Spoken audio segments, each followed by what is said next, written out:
instant et je remercie Dominique Enract, président de la Confédération nationale de la boulangerie-pâtisserie française d'être avec nous. On est avec Sabrina Medjeber, Fabien Ottoniente, Christophe Bordet, Jules Torres, Olivier Guénec. Et c'est vrai que boulangers fleurissent, faut-il les autoriser à travailler le 1er mai et les laisser tranquilles? Oui. Et les députés ont rejeté ce matin à l'Assemblée nationale le texte autorisant le travail de certains salariés le 1er mai à la demande des macronistes pour contourner l'obstruction de la gauche. Et c'est technique, le texte est renvoyé devant une commission mixte paritaire députés-sénateurs. Mais c'est vrai qu'on en est là en France. Oui. On en est en 2026 à empêcher les boulangers d'ouvrir le 1er mai. Monsieur Enract. Alors, évidemment qu'on n'est pas content parce qu'en plus, là, il y a vraiment, parce que je vois, ça fait beaucoup de bruit, manif à l'Assemblée, ce matin, c'était, on a presque à s'écharper. Enfin, toujours les mêmes qui manifestent. Ouais, mais ce qu'on peut dire vraiment, c'est que, en plus, il y a tout un cinéma pour pas grand-chose. Parce que nous, qu'est-ce qu'on demande? On veut pas changer la loi. On veut juste faire comme avant. Avant, il y avait le fait qu'on avait toujours travaillé depuis 100 ans. Le 1er mai, il n'y a pas de sujet. C'est même dans nos conventions collectives, le 1er mai. On a 11 jours fériés qui sont payés double, qui sont dans la convention collective, dont le 1er mai, avec le volontariat pour le 1er mai. Bien sûr. Et il n'y avait pas de souci. En plus, il n'y a pas de sujet dans le sens où, si vous voulez, il y a vraiment 3 piliers à savoir. C'est que les entreprises, c'est quand même du chiffre d'affaires qui font et qu'on faisait sur les côtes, en Vendée, etc. Je vous dis pas, les 1er mai, c'est un petit Noël. Mais qu'est-ce qui a changé alors? Il a changé, qu'il y a eu une verbalisation en Vendée il y a 2 ans, et suite à ça, si vous voulez, c'est parti procureur, tribunal, et on était relaxé. Une coutume qui était faite, c'est-à-dire qu'il y avait un texte, mais on ne l'appliquait pas. Voilà, un texte. Vous savez, après, c'est l'interprétation. Parce qu'en fait, voilà, le jour chômé, personne ne travaille, sauf les pompiers, la police, etc. Et les journalistes. Et nous, les boulangers, les médecins, etc. Et les boulangers, c'était pas marqué, mais du temps de Martine Aubry, on avait quand même une loi express qui nous autorisait de travailler. Après, on a dit, c'est pas constitutionnel, etc. Donc là, on est un peu entre les deux, quoi. Et c'est vrai qu'on n'a pas trop d'ennuis, sauf qu'aujourd'hui, on est incapable de dire à nos boulangers, vous avez le droit, dès le moment où il peut y avoir une verbalisation. Mais écoutez, parce que ça en dit tellement sur l'atmosphère de notre, non pas de notre époque d'ailleurs, de ce qu'est la France. Sophie Binet, on en est encore à écouter la CGT en Madame France. Sophie Binet. Pardonnez-moi, qui ne représente personne. Le syndicalisme est au plus bas. Qui ne représente personne. Et les médias donnent un pouvoir à des gens qui ne représentent personne. Et Madame Binet, on est dans Germinal quand elle parle avec Zola. C'est une succursale de la France Insoumise en plus. Non mais je vous assure, c'est extravagant ce pays. Écoutez Madame Binet. C'est un coup de poignard dans le dos des millions de travailleuses et de travailleurs. C'est fouler aux pieds l'ensemble de notre histoire sociale. C'est ridiculiser la France au plan international. Parce que, je le rappelle, cette journée du 1er mai, elle est fériée dans 163 pays du monde. C'est une journée internationale pour laquelle le combat a commencé ici, en France. Cette journée, elle a été lancée et enclenchée pour se battre pour la journée des 8 heures, pour la limitation du temps de travail, pour la dignité des ouvriers et des ouvrières.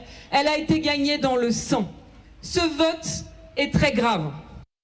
Ce qui est extraordinaire, c'est qu'évidemment, ça serait sur la base du volontariat, bien évidemment, le 1er mai. Donc, vous avez ce discours archaïque d'une dame qui parle comme si elle était sur les barricades à la Commune en 1871 et que les ouvriers sont en train de travailler à la mine et ont 11 ans et demi, alors que la vérité, c'est que simplement des gens qui voudraient travailler.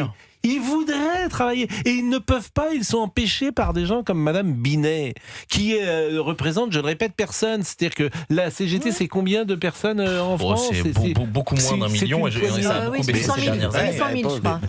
Donc je trouve, et la lâcheté des gouvernants, l'inertie aussi de nos compatriotes fait que depuis, il faudrait libérer tout cela et on n'y arrive pas, Monsieur Enrac. Écoutez, on est vraiment déçus parce que c'est vrai que là on parle de scandale international. Mais imaginez la France, le pays du pain où on a la baguette à l'UNESCO, que 35 000 boulangers soient fermés le 1er mai. Mais le problème, les gens, ils vont manger où? Alors évidemment qu'on peut tenir une journée sans pain, mais des villes touristiques, Perpignan... mais ils en font un symbole. C'est-à-dire que c'est un symbole aussi de travailler. Mais je suis d'accord. La France Insoumise dit quand même, c'est ce qu'ils ont dit à l'Assemblée tout à l'heure, que tout ça c'était pour pouvoir vendre de la brioche à des bourgeois qui veulent pouvoir se gaver le jour de la fête du travail. On croit rêver. Alors qui a dit ça? C'est Adrien Clouet. Adrien Clouet, qui est député de la France Insoumise. Non mais il n'a jamais trop travaillé de sa vie. C'est la lutte des classes. On va lui envoyer de la brioche s'il en veut. Adrien Clouet, écoutez-le. C'est l'unique raison pour laquelle vous détestez le 1er mai, le jour du mouvement international pour la réduction du temps de travail.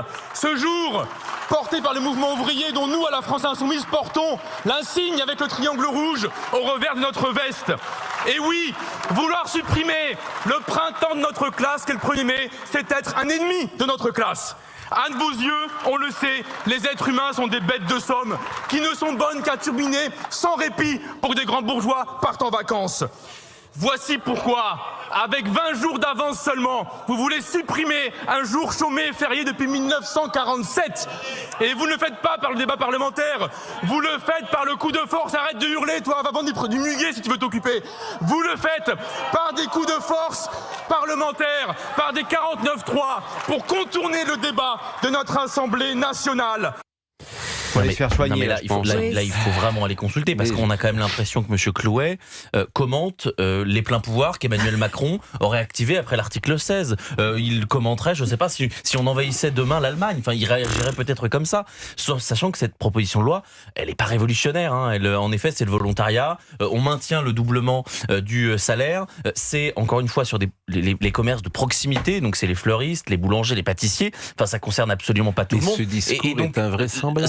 Il est invraisemblable. Il n'y a pas un seul salarié volontaire qui est contre ça, évidemment. Comment on va sortir d'être pollué par des personnes qui ne représentent finalement pas grand monde? La CGT, c'est 600 000 personnes, ça c'est selon la CGT. Mais si vous allez demander, interroger les Français, vous leur dites sur la base du volontariat. Oui. Volontariat. Il y a plein de gens qui, effectivement, ont envie de travailler le premier pour une raison simple, c'est qu'ils ont payé double. Bah oui. Donc, mais c'est pas bien de gagner de l'argent, c'est ça aussi leur esprit, vous le savez bien. Mais je sais bien tout ça, mais on est donc pollué par un discours qui a ni queue ni tête et un discours de classe sociale que j'entends qui a un siècle, et on n'arrive pas à faire changer cela en France. Après, ils sont battus dans les urnes parce que la motion de rejet va amener à l'adoption de ce texte. Donc la France Insoumise fait beaucoup de bruit à l'Assemblée, mais à la fin des fins... Oui, parce que la France Insoumise, elle agite les oriflammes, ça on connaît la France Insoumise. Il y a aussi une question de fond qu'on peut se poser, c'est le rapport qu'ont certains Français avec le travail. Mais si les gens ont élu ces gens-là de la France Insoumise, c'est aussi parce qu'ils représentent des idées, des arts de vie, des manières d'être et de vivre. On marque une pause et M. Enrac est avec nous, mais c'est vrai que depuis 45 ans, les signaux que nous envoyons aux Français, c'est les 35 heures, c'est les RTT, c'est le droit à l'appareil, c'est le congé parental, c'est le congé parental pour les pères qui sont absents maintenant combien de temps? Ça, c'est votre sujet. Non, mais Eugénie Bastier, ce matin. Mais j'ai eu 4 enfants, je suis passé à 10h à la clinique avec un bouquet de fleurs et à 11h j'étais au travail. Vous n'êtes peut-être pas l'alpha et l'oméga de la parentalité, Pascal. Mais écoutez, vous devez interroger les enfants. 16h27. Non, mais c'est un rapport au monde. C'est un rapport au monde. Oui, mais Eugénie Bastier a donné un éclairage ce matin qui est intéressant. 16h28. Allez, on est en retard. À tout de suite. Et nous sommes évidemment avec Dominique Enrac, que vous connaissez, qui vient régulièrement nous voir. Il est président de la Confédération nationale de la boulangerie-pâtisserie française. Et c'est vrai qu'il nous disait des choses passionnantes pendant la pause, et notamment que les gens veulent travailler, bien sûr. Sabrina Medjeber, Fabien Antoniente, Christophe Bordet, Jules Torres, Olivier Guénec sont avec nous. 16h, 18h. Pascal Praud sur Europe 1. Bon, ce que vous nous disiez, c'est que 80% des gens qui travaillent avec vous aimeraient travailler. C'est ça qui est absolument fou. On va entendre, regardez, l'état dans lequel sont les députés, notamment de gauche. Écoutez, ces gens qui se sont mis à chanter la Marseillaise. La bordélisation, qui continue. Qui se sont mis à chanter la Marseillaise. En fait, on a l'impression d'être dans une assemblée générale de fac en permanence avec la France Insoumise. Alors, merci Madame la Présidente. Merci Madame la Présidente. Nous aussi, on veut bien... Monsieur Viry. Merci beaucoup, Madame la Présidente.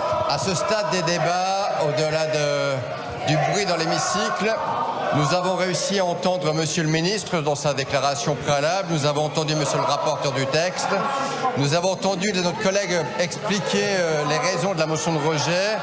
Et nous avons effectivement... Donc vous entendez ces résistants en carton-pâte qui sont en train de chanter la Marseillaise parce qu'on veut travailler le 1er mai. Et après, ils ont chanté l'International. Hein, monsieur avec le pont levé. Je vous assure, monsieur Enrac, on est dans une séquence, on n'en sortira pas parce qu'il faudrait évidemment un peu de libéralisme dans tout ça, un peu libérer le travail, laisser passer, laisser faire, comme disait l'autre. Je trouve que c'est un peu quand même très clivant ce genre de dossier où on va partir, ça part en live pour en fait pas grand-chose, pour juste mettre au point quelque chose qui existait. Donc il n'est pas fait d'ouvrir la boîte de Pandore, etc. Là, c'est déjà des gens qui travaillaient et avec lesquels on veut, déjà que les consommateurs puissent avoir du pain. Peut-être certains peuvent se passer d'une journée, que les salariés qui, eux, veuillent travailler. Vous savez, entre le 1er et le 2 mai, ils préfèrent travailler le 1er mai. Il est payé double quand même, c'est juste mécanique. Et d'autres veulent pas, écoutez, ils peuvent aller défiler, se promener, se balader. Il y a le choix, donc c'est vraiment pas une obligation.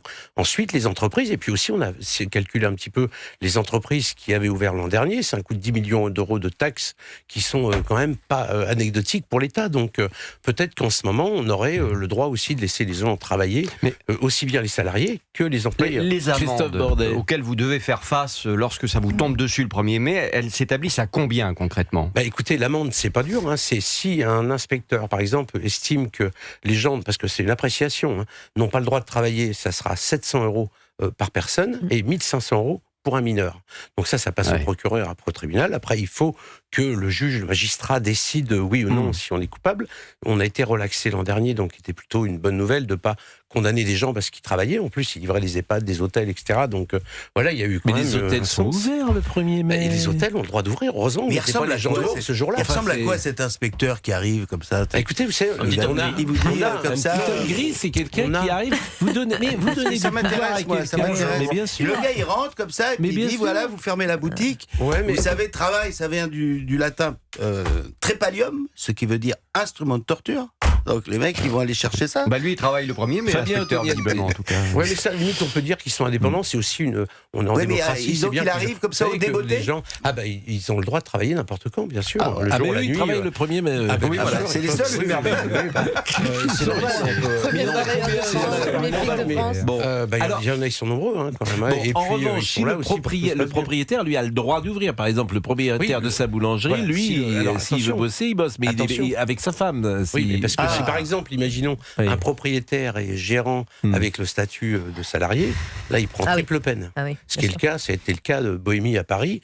Il a été redressé. Alors, je ne sais pas où c'en est au tribunal. Je crois que c'est peut-être pas encore abouti. Mais quand on est propriétaire, on a le droit quand même. Vous avez le droit, sauf si vous avez le statut de salarié. Dans ces cas-là, vous êtes salarié. Et là, c'est un peu compliqué encore. Vous voyez, donc c'est tiré un peu par les cheveux et juste faire du pain pour tous les jours. Parce que les mêmes qui veulent empêcher donc les gens de travailler le 1er mai, et notamment les élus LFistes, sont quand même les mêmes avec leur maire aujourd'hui, qui s'augmentent sans vergogne et ça pose pas de problème. Eux, ils peuvent. Mais si ça pose d'ailleurs problème.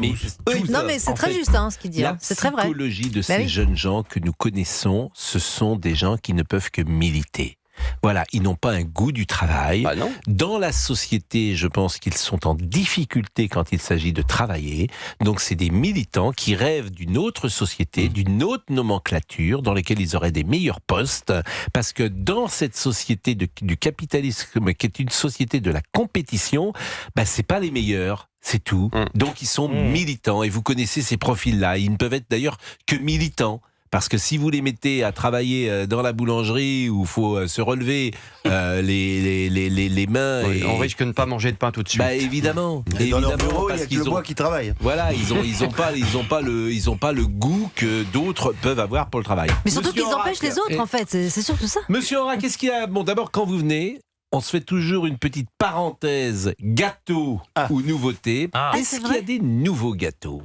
Alors, dans les nouveaux gâteaux, vous savez que ça va un peu partout. Là, on arrive sur les temps un peu jolis, là. C'est des fruits qui partent. Oui, mais ça, c'est pas nouveau. Et c'est pas nouveau, mais avec des tartes fines qui sont confites au beurre, comme vous aimez bien. Oui. Vous savez que ce soit abricots, poires ou les fruits de saison, tout ça une tarte cuit aux sur poires, c'est pas nouveau. Voilà, mais tarte aux fraises. Est-ce que vous tarte fine confite au beurre avec une vergeoise dessus. Si on va vers la simplicité, c'est un gâteau qui est extraordinaire. Oui, mais la création d'un gâteau... vous savez, vous avez 35 000 boulangers, chacun, et à le savoir, c'est dans chaque région, département, et parfois les villes, vous avez des spécialités. Ça, on parle du kouglof, du Queen Amman, mais vous avez des trucs le Queen Amman, c'est terrible. Le gâteau dans le Nord, avec de la brette, je sais pas comment, le truc, de la lie, de je sais pas quoi. Bref, il y a des spécialités. Mais le Queen Amman, c'est terrible, parce que ça commence à être connu, tout ça, mais dans chaque des kilos de spécialités. La nouvelle tendance, c'est pas ça. C'est quoi la nouvelle tendance? C'est les trompe-l'œil maintenant. C'est quoi? Mais les trompe-l'œil, c'est la vraie nouvelle tendance. C'est quoi le trompe-l'œil? C'est par exemple une grosse, fraise, un faux fruit. À l'intérieur, tu croques et t'as la saveur de la fraise, etc. Et on dirait des vraies fraises, par exemple, une vraie pêche. Et c'est à la pêche. Ça intéresse que les étrangers. Non, ça intéresse pas du tout les étrangers. C'est ce qui cartonne le plus. Mais non, c'est que pour les touristes. Mais pourquoi? Qu'est-ce qu'elle a de mieux cette fausse fraise qui a le goût de vraie fraise? Mais non, mais c'est une pâtisserie. C'est une pâtisserie. Ah oui, d'accord. Voilà. C'est joli et c'est faux, mais c'est vrai que c'est un très bon boulot. Vous aviez commencé à quel âge, votre métier? Moi, j'ai fait une école à Dijon, et je suis sorti à 17 ans, donc, et puis après, j'ai... Et vous avez monté votre première boulangerie, vous aviez quel âge? 26 ans, 28 ans. Et aujourd'hui, un jeune qui n'a pas d'argent, qui veut monter dans Paris ou même dans une métropole, une ville, il peut être soutenu par une banque s'il a de la qualité. Et en plus, on est en train de voir au niveau des mutations, des reprises, qu'on manque un peu de repreneurs, de mettre en place en région avec les aides, BPI, tout ça, le ministère. Un jeune qui vient, il faut qu'il sache bien travailler. On va l'aider après à avoir les normes de gestion, tout ce qu'il faut pour être un bon professionnel. Et ensuite, il peut démarrer qu'une gérance, avec on est en train de monter un fonds de dotation pour pouvoir leur donner un petit apport et les aider à démarrer. Donc là, aujourd'hui, boulangerie se vend le prix du chiffre d'affaires annuel? Alors non, ça a été une époque où sur Paris, c'était 100%, voire même plus. Là, aujourd'hui, on a même des bonnes affaires à faire, dans le sens où, comme ça s'emmagasine un peu, les prix descendent par rapport au chiffre d'affaires, et on a des boulangeries en province où vous avez 80%, voire 50%, même des bonnes affaires. Ce qui fait il faut bosser, mais je crois que c'est partout. Il faut faire des heures. Oui, quoi, il y a des... vous savez, les jeunes s'organisent maintenant, ils travaillent un peu plus intelligents que nous, un peu plus organisés, il y a des... Bref, et on a des très très belles réussites, des jeunes qui cartonnent, qui développent, qui en reprennent plusieurs, et le fait du financement n'est pas un problème aujourd'hui, il faut juste prendre le jeune qui veuille s'installer. Nous, les fédérations, on les prend, on les accompagne. Ah, vous pouvez aussi les accompagner. Bien sûr, la mise de départ pour acheter une boulangerie, c'est pas 10 000 €, j'imagine. Oui, mais vous savez, un gars à 25, 28 ans, quand il a plus de 10, 20 000 €, souvent, c'est avec les parents, etc. Oui. Donc, il y a le système de gérance, c'est-à-dire, parfois, les meuniers mettent un peu au pot, la fédé peut aider, le département. Et tout ça, plus une gérance pendant 1 an ou 2, le gars se crée un apport, et ensuite, il achète son affaire. Bon, est-ce que le boulanger mange des gâteaux? Oui, bien sûr. On se gêne pas. Oui. Mais c'est par période, oui. Parfois, ça va être l'éclair. Après, ça va être plutôt un côté salé. Après, ça va être un petit four, des palmiers. Il y a tellement de choses dans les boulangeries. Vous savez, j'ai eu beaucoup d'étrangers qui passaient chez moi, me disaient, mais conservez ça, vous avez une chance incroyable. Oui, parce que des Argentins, des Canadiens. Ouais, c'est vraiment une spécificité française, la boulangerie, la pâtisserie. La boulangerie-pâtisserie avec le pain, viennoiserie, pâtisserie, snacking, avec une boulangerie pour 2000 habitants, à 10 minutes en moyenne de chez vous. C'est une spécialité. C'est merveilleux parce qu'il suffit d'aller à l'étranger pour voir que... C'est vrai, que ça nous manque. Écoutez, monsieur Rack, c'est toujours un bonheur quand vous venez nous voir. Je suis désolé, j'ai rien apporté aujourd'hui. Mais oui, alors ça, d'habitude, vous apportez... trop d'apporter, parce qu'aujourd'hui, c'est le 9 avril, et le 10 avril, c'est généralement une journée importante pour manger une tarte aux poires. C'est aujourd'hui le 10 avril, oui. Mais la prochaine fois, je vous apporte. C'est aujourd'hui. Oui, c'est la journée de la tarte aux poires. Voilà. Moi, j'aime beaucoup, à chaque fois, je lui dis la tarte bourdalou. Vous savez ce que c'est? C'est amande et poire. C'est bon. Et alors que la chantilly, c'est merveilleux quand elle est vraiment formidablement faite. La chantilly, les profiteroles, c'est extraordinaire. D'ailleurs, des profiteroles, j'ai l'impression qu'on en mange au restaurant, mais que je les vois pas forcément. Non, parce que c'est de la glace. C'est là, il faut l'avoir avec. C'est de la glace, de la pâte à choux et en plus une sauce chaude. Donc c'est servi. Ouais, c'est servi mini. Je retourne au Pays Basque, il y a le gâteau basque. Qui est soit à la confiture, soit à la crème. Non, mais nature, le gâteau basque, faux nature, pas la cerise. Par contre, ce n'est pas exportable. La crème, c'est pas pareil quand vous le mangez ici. C'est-à-dire que ça n'a pas le même goût. Ça n'a pas le même goût à Paris quand vous mangez votre gâteau basque. C'est bien local. C'est comme le planteur à la Guadeloupe. Non, mais c'est vrai, vous avez raison. C'est comme certaines choses. C'est local. C'est Oh, merci. Non. Qu'est-ce qu'il y a? Je vous en prie. Non, bah attendez. Quoi? On est le haut-parleur. Comment? Mais ça va pas. Monsieur Pro, vous êtes cerné. Non, arrêtez. Les meilleures plaisanteries sont les plus courtes. Faut jamais refaire 2 fois les mêmes choses. Merci beaucoup. Merci beaucoup pour votre accueil. Non, merci beaucoup. 16h44, on marque une pause.